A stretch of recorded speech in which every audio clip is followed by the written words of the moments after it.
Hey guys, it's Haley and welcome to another bookish video.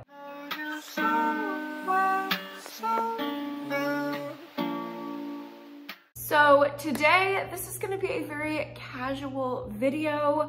I'm just sitting here in a big t-shirt. There's a raging storm outside. I'm sorry if the lighting is not ideal, but I'm about to leave. I'm about to go out of town for my birthday. I'm not like traveling around the world. All of my family is vaccinated and we're all going to meet up and just spend some time together, and I'm really excited for it. So I need to get this video filmed before I leave. Currently it is, I think, May 30th, so I have a couple days left in the month. I'm currently reading People We Meet on Vacation by Emily Henry. So I'm anticipating finishing this one by the end of the month. I'm really enjoying it so far, but I'm not gonna give you a final rating, obviously, because I haven't quite finished it yet. But I did read 11 other books this month that I'm so excited to tell you about. So before we get into the ratings and reviews, let's go ahead and do some stats. All of these stats are generated by Storygraph, by the way. So I read 11 books this month. That is a total of 2,747 pages. And the mood that I read from is actually really narrow. Usually it looks like a big rainbow, but the main moods that I read from are mysterious, dark, intense this month. And then as you can see, I needed some lighthearted and relaxing picks in there as well, because I did read a lot of dark books this month, which is why there's not as many. It took me some time to process after reading a few of these books. I had a good mix of pace this month. Of course, my biggest category is fast paced, but quite a few medium and slow paced as well. This is also a crazy stat. Usually they're all in between 300 and 500 pages, but I did read quite a few short books this month, short horror stories, things like that. So it's about a 50-50 split. And I read all fiction this month, and here is my genre breakdown. So pretty much all mystery thrillers with a couple horror thrown in there. As for my ratings, my average rating this month was a 3.98. Not too bad in my opinion. I had one 2.5 star, one 3 star, one 3.5 star, 3 4 stars, one 4.25, 3 4.5, and one 5-star read. And as for the statistics that Storygraph doesn't generate, I did read all of these books physically. So no audiobooks, no ebooks this month. We went classic, crack open a book at the end of the day and read until my eyes are closing. I also read all adult books, no YA or middle grade. As for the author identity, I read 1 book by a non-binary author, 4 books by female authors, and then 6 books by male identifying authors. And I read 2 books this month by authors of color. So now let's go ahead and get into all of my ratings and reviews for these wonderful books that I read this month. First, I'm going to briefly go over the books that were featured in the vlog that I just posted. So I will link it everywhere if you haven't seen it, because I'm not gonna obviously spoil all my thoughts that I gave you in the vlog. I want you to watch the vlog. So if you haven't seen it yet, I will link it here and down below. But the 4 books that I read in that vlog, they're all horror. I read The Night of the Mannequins by Stephen Graham Jones, Brother by Anya Alborn, The Patient by Jasper DeWitt, and Horror Store by Grady Hendrix.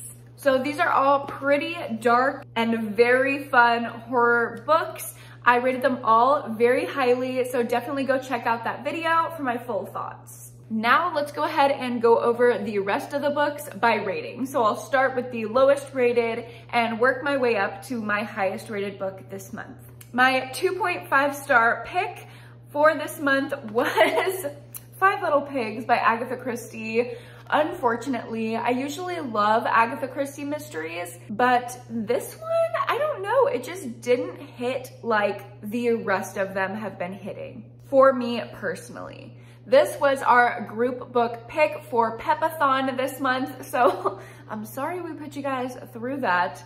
This book follows the murder of Caroline Crail's husband, which happened 16 years ago. So Caroline Crail was obviously convicted for the crime. It was found that she poisoned her husband, all said and done.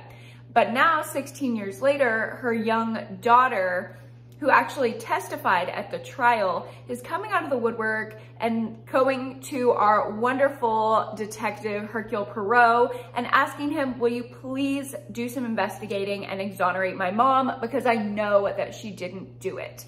And there are 5 little pigs, 5 other suspects that definitely had a motive and a means to commit this murder other than my mom. Hercule Poirot takes the case, other murders are happening, it's very suspicious, and it sounds like it would be a wonderful plot just based on that description. But this was actually the most boring mystery. I don't know how you can make a mystery boring, but this one was. There wasn't really any action going on in the book. It didn't feel like we were in the action. The only thing that was actually happening in the book was Hercule Poirot interviewing the 5 little pigs and the daughter. So all of the action was like being talked about in past tense. It was basically like a story about people telling stories about what happened in the past. And yes, the mystery was satisfying when it all came together, which is what warranted my 2.5 stars. But as for the enjoyment factor, although that could be affected by me reading this book directly after I got my 2nd dose of the vaccine, so I was feeling like absolute shit when I read this book. I don't know, maybe that factored in. Take it with a grain of salt. If you like Agatha Christie, maybe you'll like this. I don't know. I usually like Agatha Christie. This one just fell a bit flat for me. Next up, my 3-star book this month was The Echo Wife by Sarah Gailey. And this is a sci-fi thriller that follows our main character, who is a wonderful scientist. She's receiving awards. She is one of the most prolific and advanced scientists in her field. And she is actually developing clones. And her husband ends up helping her with this project, and he ends up cloning her. And there is a love triangle in this book between the wife, the husband, and then the clone of the wife. It sounds like it would be very messy, a lot of drama happening, but unfortunately it didn't go that way for me. The whole time I was reading, I was like, okay, yeah, this is the synopsis. What's gonna happen? Anything more gonna happen? And there were a few good twists that caught me by surprise, but for the most part, I just found it very lagging. This book was under 300 pages. I honestly think it could have been even shorter. I think if this was the length of a novella, I would have given it 5 stars. The premise is so creative. The writing was great, and all of the characters were really fleshed out. I feel like I knew them, but it just wasn't as twisty and exciting as I wanted it to be for a thriller. I wouldn't call this a thriller. I would call it more maybe sci-fi horror, but it wasn't that scary. So maybe just sci-fi? I don't know. If you think the premise sounds interesting and that's something that you want to spend 290 pages reading about, then I recommend it, but it wasn't like a run out and go buy it pick for me personally. The 3.5 star book I read this month was Where the Grass is Green and the Girls Are Pretty by Lauren Weisberger. This is the same author of the Devil Wears Prada series and When Life Gives You Lululemons. And I love that series and that book, so I was super excited for this new release. I just happened to stumble across her at Costco, and I was like, you know what?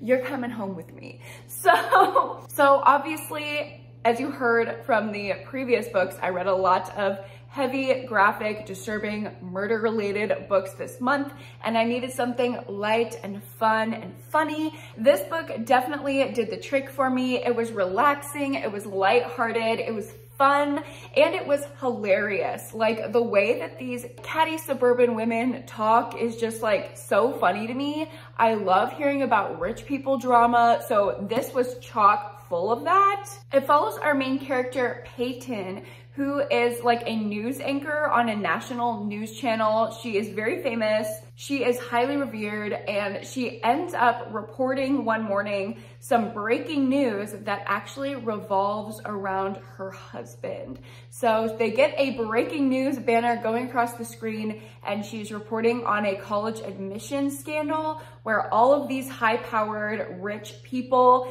in New York City paid to get their children into Princeton, and her husband ends up being on the list. So we're following, obviously, our main character, Peyton, but we're also following her daughter, Max, who is grappling with the fact that her dad paid to get her into school, didn't believe in her, and that kind of ruins their relationship a little bit. So they're trying to bounce back from that. Also, Max has a YouTube channel, so that was really fun to read about.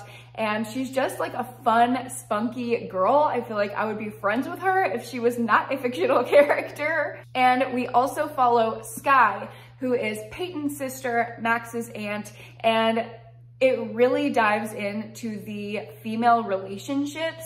So the sister relationship between Peyton and Sky, the aunt and niece relationship between Max and Sky, and the mother-daughter relationship between Peyton and Max. And I loved all of those relationship dynamics. Sometimes those relationships are complicated and hard to navigate, but I thought they were approached really great in this book. I also just thought it was a fun, beachy read, but it did have a little bit of substance and something to keep me interested, because I was interested in the college admissions scandal storyline. So I really liked it. There were some good plot twists. It was relaxing. If you're looking for like a poolside read, I would recommend this. You know, it's nothing groundbreaking. It's definitely like a 3.5 star book, but hey, sometimes we need a good 3.5 star in there to just relax and decompress from all the graphic horror that I've been reading. Next, we're going to get into my 4-star books. The first 4-star book I read this month was Magpie Murders by Anthony Horowitz. This one was crazy. It's obviously a very thick book, which was different for me. It was a little bit difficult to get through, which I think was definitely a factor that led to me rating this 4 stars rather than anything higher. But the premise was super interesting and engaging, which definitely helped. Basically, this book follows an Agatha Christie type mystery author, and he gives kind of his last manuscript to his publisher, and she is going through and reading it. And when she gets to the end, she realizes that there's a bunch of chapters missing. So the opening part of the book is her kind of introducing this world and this author's life and kind of what he's about. Then the whole middle of the book is us reading this manuscript. So it has the book within a book trope, and I really loved it because the book within a book was an Agatha Christie style mystery, and I absolutely loved it. It was super engaging. It had those like quirky historical kind of characters, you know, it's like the vicar, the butcher, all these classical professions, and they're all involved in this murder plot. And this murder plot is kind of mirroring the author's real life. So as we're reading, we can kind of pick out based on the publisher's commentary, you know, oh, maybe the vicar is the author's partner. Oh, maybe the butcher is the author's long lost son. And she's kind of putting the pieces together while solving the mystery in the book. She's solving the mystery in real life of this author's death. It is an apparent suicide, but she doesn't think that he would kill himself, especially when he has this new book coming out. So after we finish the manuscript, the last part of the book is us trying to not only find the missing pages and solve the mystery of what happened in the book, but also solve the mystery of how the author passed away. Because it is definitely believed that he was murdered rather than that he committed suicide. The reveals in this book were so layered and so well done. The writing style was a little bit dense at times, but I thought it was really beautiful.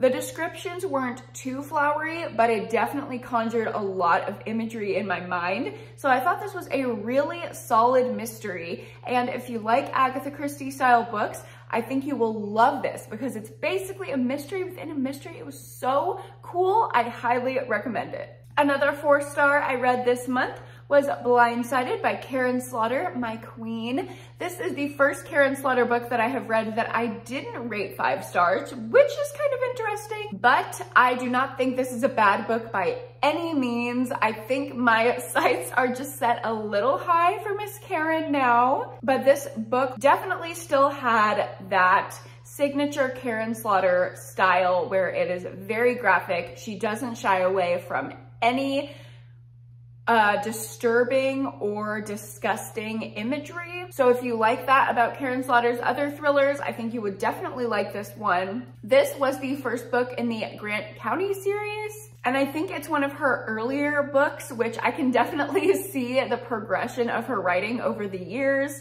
This one did feel a little mass market-y, if you know what I mean. Like, obviously this is a mass market paperback, but the writing just seemed a little like, oh, it's just your typical small town in the middle of nowhere in the South, and murders are happening. And if it wasn't for Karen Slaughter's signature style, this would be just like any other thriller.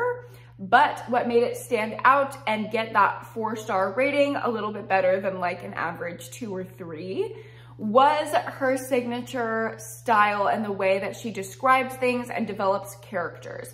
I actually did care about the characters in this book, and I always care about the characters in Karen Slaughter books. So basically, in this book, we are following a serial killer who kind of seems to have religious motivations and is targeting women who are defenseless victims.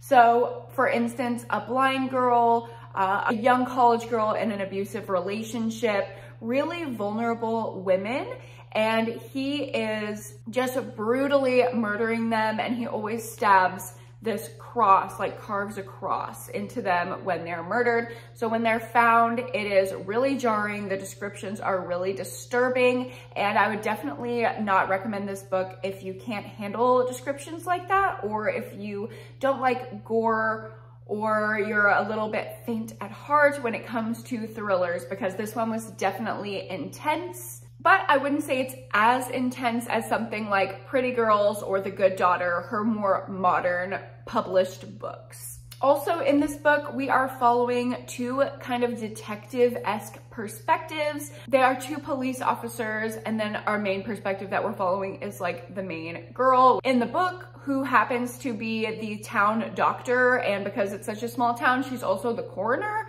So it's a lot of investigative type perspectives, which I usually don't like, and I think I probably would have DNF'd this book because, again, it is just so mass market thrillery, where it was like that formula of a small town, a serial killer, investigative perspectives.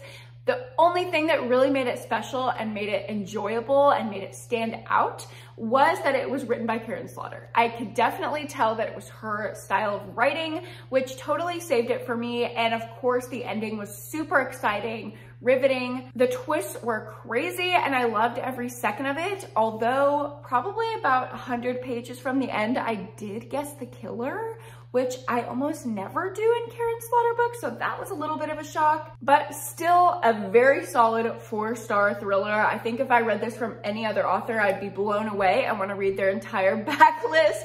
But because it was Karen Slaughter, my expectations were maybe just a little high, and I'm being just a little harsh on this book. Still a great book, highly recommend. My last 4-star book that I read this month was Never Let You Go by Chevy Stevens. This is a very thick thriller, over 400 pages, but it was so well done and worth every single page. In this book, we follow a woman trapped in an abusive relationship, and we kind of jump around to different parts of her life. So we go into the past, into kind of the middle of their relationship, which is also in the past, into her attempted escape, and then into present day when her abusive husband is just now getting out of jail. So basically, I think it's like 10 or 15 years ago, she actually ended up getting him convicted and put in jail, and now he's about to be released. and she's afraid that he is going to come after her and her daughter.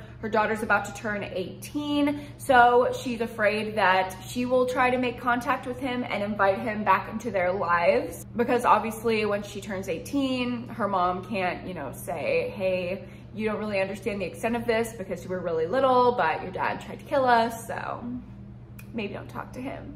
She's an 18-year-old and she's really been missing her father while he was in prison and really wanting to forgive and forget and rebuild that relationship. But there's obviously a huge risk associated with that because he is completely obsessed with our main character. So we kind of flip chapters in timeline. So we're jumping around in time, and then we're also switching perspectives between our main character and the daughter. So it's very exciting. We're always getting some new information every chapter. It's extremely fast-paced and very detailed, but every detail is so important in this book because you're kind of trying to gather clues to try to figure out, you know, what is this man gonna do? What's his next move? It's very reminiscent of Behind Closed Doors to me, so if you liked that one, I think you will love this one as well. The twists in this book are great, and the red herring in this book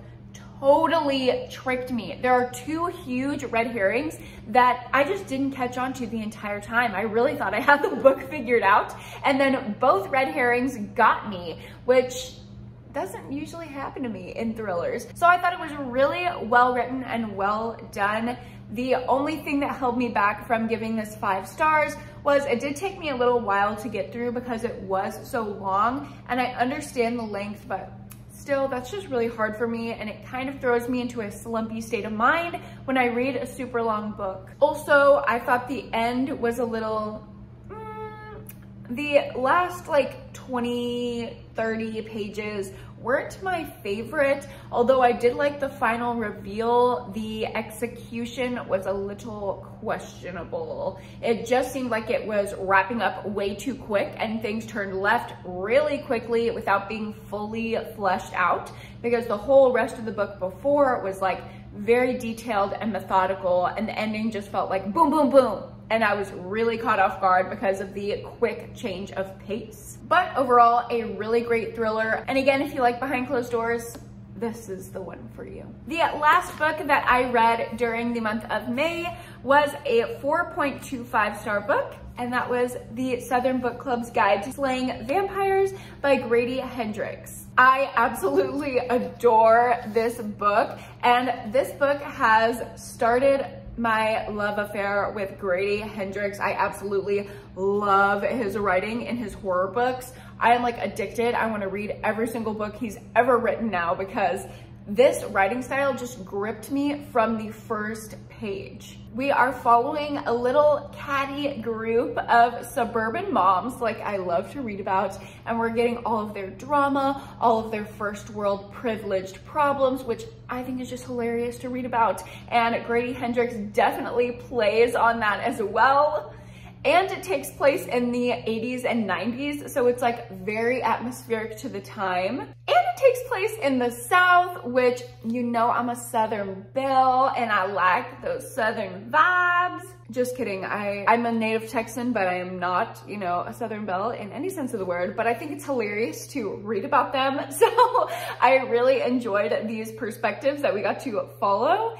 And our main character is kind of like the more spunky suburban mom. She's not satisfied just staying at home and watching the kids. She needs some intellectual stimulation. So she ends up joining a book club, but the book club is like super boring and they only read classics and nobody actually reads them and everybody's really pretentious about it. So her and a few of her friends end up branching off and starting a mystery thriller slash true crime slash really trashy book club, which I feel like if I was a suburban mom in this town in the 80s, I would definitely join that book club as well. I would be the president of the book club, let's be honest. And then from there, they start reading these scary books and getting really paranoid about one of their neighbors because he seems like maybe he's a vampire. And when all of these creepy things start happening. They are really on alert.